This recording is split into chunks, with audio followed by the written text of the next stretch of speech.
Have you heard this your whole life? Don't be selfish. Well, I'm here to tell you the opposite. Have you ever wondered why you're so exhausted? Let me tell you something. Being selfish is the secret to a happier, healthier, and more successful life. Let me share a bit about myself. I used to be the person who always said yes. You know, the one who was always there for everyone, dropping everything to help. It got to the point where I completely burned out. I wasn't just tired, I was lost. My days were filled with other people's priorities, and I was nowhere to be found on my own to-do list. Then one day, I literally hit a wall. I was so exhausted that I walked straight into a door. That's when it hit me. I needed to be selfish. Today, in this video, I'm going to give you the raw, unfiltered truth about why you need to be selfish too. Whether you're someone who constantly puts others first, like I used to, or you just never prioritize yourself, this video is for you. First, being selfish teaches you to prioritize. Let's go deeper. This might be controversial. Being selfish is probably the best thing you can do for your priorities. And let's be honest, this is not something people talk about openly. But the truth is, when you put yourself first, you learn what truly matters in your life. Sounds controversial? That's because it challenges everything we've been taught. Think about it. From childhood, we were conditioned to be selfless. Share your toys. Think of others. Don't be selfish. Sound familiar? But no one ever tells you what happens when you always put others first. You get lost in a sea of other people's priorities, and suddenly, your life turns into a list of other people's needs. Trust me, I've been there. Let me tell you a personal story. A few years ago, I was saying yes to everything, helping colleagues, taking on extra projects, attending every family event. I thought I was doing the right thing by always being available. But here's the kicker. I was never saying yes to myself. I wasn't even thinking about what I wanted because I was too busy making sure everyone else was happy. I remember sitting at my desk late at night, finishing yet another project that wasn't even mine, and I thought, I am drained, burned out, and honestly, resentful. That's when I realized I didn't know what mattered to me because I spent all my time on other people's priorities, and in that moment I decided to be selfish. Now here's the controversial part. When you start prioritizing yourself, people won't always like it. Why? Because they're used to you putting them first. The moment you start setting boundaries, people will call you selfish. And guess what? They're right.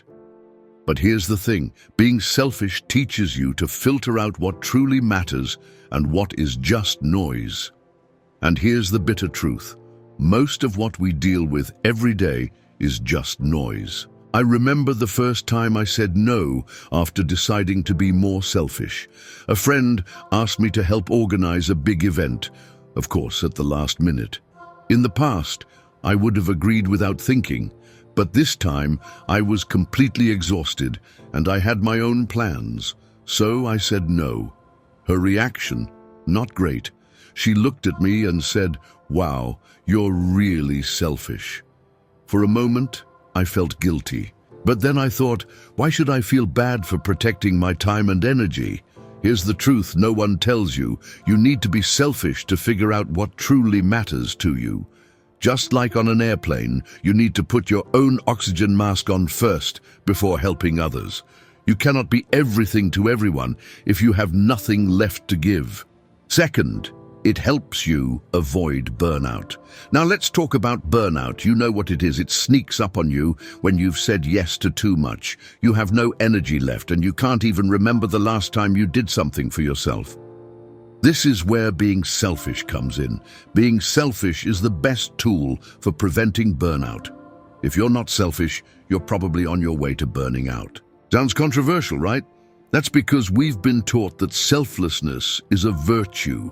Society glorifies hustle culture, grinding and pushing through exhaustion like it's some kind of badge of honor. But guess what? There is nothing noble about working yourself into the ground for other people.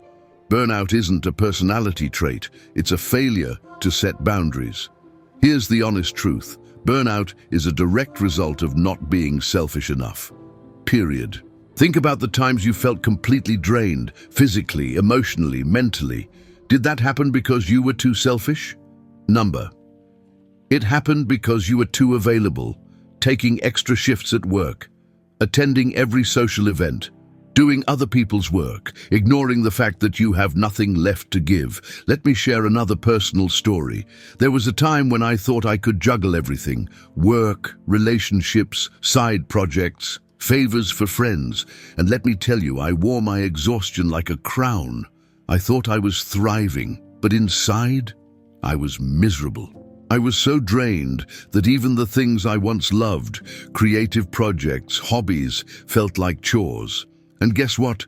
No one ever told me to stop, because people don't mind when you're burning out as long as they're benefiting from it. I will never forget the moment I realized I was on the edge of burnout. I took on a huge project at work, even though I was already drowning in other tasks. I thought, I can handle this. I'm strong. But after weeks of working late, skipping meals, barely sleeping, I literally walked into a wall, because my brain just stopped working for a second from exhaustion. And that's when it hit me. I was burning out, and it was my fault. I had said yes to everything. Third, not everyone deserves your time. Let's be real, not everyone deserves your time. I know that sounds harsh, but it's the truth. Because if you're not selfish with your time, other people will waste it for you. And here's the controversial part. Some of those people might be your closest friends, family members, or even colleagues. They might mean well, but the reality is, not everyone deserves unlimited access to your time, energy, and attention. A few years ago, I had a friend.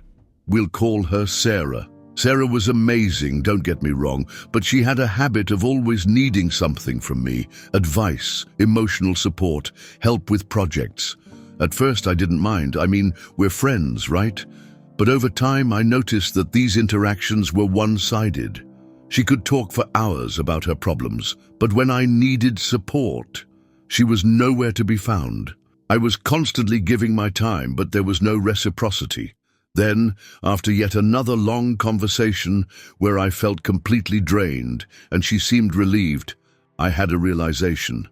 Not everyone deserves my time. Fourth, people respect boundaries when you set them. Let's dive into a topic that always stirs up emotions: boundaries. Setting boundaries isn't just some self-help buzzword. It's one of the most crucial things you can do for yourself. And you know what? People actually respect boundaries when you enforce them. Shocking, right? But here's the thing. If you don't set boundaries, you're basically giving everyone around you free rein to treat you however they want. And let's be real, that's a disaster waiting to happen. Now here's where things get controversial. You have to be the one to uphold your boundaries. No one else is going to do it for you. In fact, some people won't even realize you need boundaries until you set them. We've been conditioned to think that being nice, agreeable, and saying yes to everything is the right way to live. But trust me, being a doormat doesn't make you kind. It just makes you exhausted. I learned this the hard way. A few years ago, I worked at a company where my boss had a bad habit of dropping huge projects on my desk last minute and expecting them to be done yesterday. At first, I thought, well, that's just the way it is. I don't want to make waves, so I'll just handle it. I didn't want to seem difficult. I didn't want to be seen as uncooperative, so I took everything on. And over time, I started drowning. I was staying late, missing out on my personal life and feeling completely drained. And you know what? My boss had no idea I was struggling because I never said anything. Then one day, after a particularly brutal week of pulling late nights and working weekends, I snapped. I walked into my boss's office and said, I need to set some boundaries. It felt crazy, like I was speaking another language. But guess what happened? My boss was shocked, but not offended. In fact, once I set clear boundaries, she respected them. She started being more mindful of how and when she assigned work. That moment changed everything for me. It made me realize that when you set boundaries, people start to respect you more, not less. Because boundaries are like a switch. Once you enforce them, people start seeing you as someone who values their time and energy. And when I started sticking to my boundaries, not only did my boss respect me more, so did my co-workers. In fact, they started asking me for advice on how to set their own boundaries. Turns out, a lot of people were just waiting for someone else to do it first. Fifth, you are not responsible for other people's happiness. Now let's talk about something that might make some people uncomfortable. You are not responsible for other people's happiness. Let that sink in. This is one of the most freeing realizations you will ever have. You might be thinking, but what about my friends, my family, my partner? Of course, you should care about their happiness, but caring and being responsible are two different things. Taking on the burden of someone else's happiness is like trying to carry a giant boulder up a hill. It's exhausting and completely unnecessary. Here's the controversial truth. You are not a walking happiness machine. You are not obligated to make sure everyone around you feels good all the time. I know that sounds harsh, but let's be honest. Trying to make everyone else happy is the fastest way to lose your own happiness. And here's the paradox. The more you try to make others happy, the more you end up feeling drained and miserable. It's a vicious cycle. Let me share a personal story to make this clearer. A few years ago, I had a friend. We'll call her Lisa.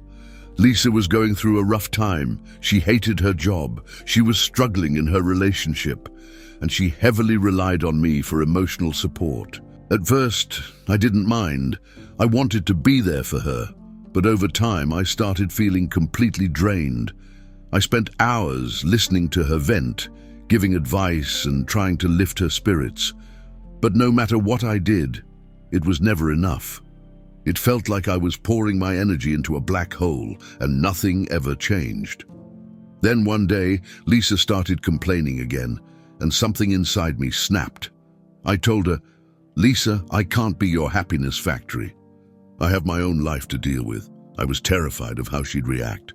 But to my surprise, she paused, thought for a second, and said, "You're right, I think I've been expecting too much from you."